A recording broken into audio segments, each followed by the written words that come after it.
lunchbox yangu iri tinda nonoka kubasa mwana. Waridza mbedha. Amukoridza mbedha kuti senda nonoka kubasa ndiwaridza mbedha. Kuna chini kukuita. Unopengesa na lunch ndopo sinowaridza mbedha. Tongona waridza bed. Auyazo zvono ndiwapesera muka shabha nosiya bed sina waridza kuti zvitese. Wanonukira kumuka. Apesera muka fano siya waridza bed. Uro ndiko nonoka kubasa ndiri waridza bed. Mukwambona murume aita. Iwo chinonokira kumuka. Munhurume wangu chinonokira kumuka kwacho. Ngumiro njera mandila njangu apa. Munhurume ototaura kuti ari kunonoka kubasa ndinanga chiwaridza bed. Aiwa shabha azvisi fair. Ndinodza murungu Fanita majuti munhu kwaridza bed. Kuwaridza bed kune basa reko. Ukandiwana inini ndichingogara bed rangu rakadaro. But now ane fano zoti bed rowaridza. Izvona ndamukira kudhadha ndapedza zvese basa rese. Ndozotangana nekuwaridzana nebed. Ukwira uchitepo pano. Ukwira uchite pano ndowaridza bed ini.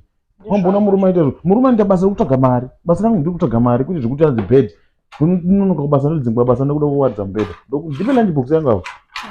Ndokubvumbura ina ndisa zvekutamba newe inini. Ndokuskora tumbabvu. Ndipe ndokuenda ini. Hard. But azvinombonaka kuzvaunongochindiita.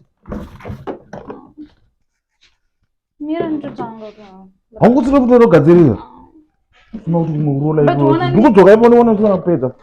But ndichigadzira lunch yacho. Ndone kuti chiwaridza bed ndichigadzira lunch yacho.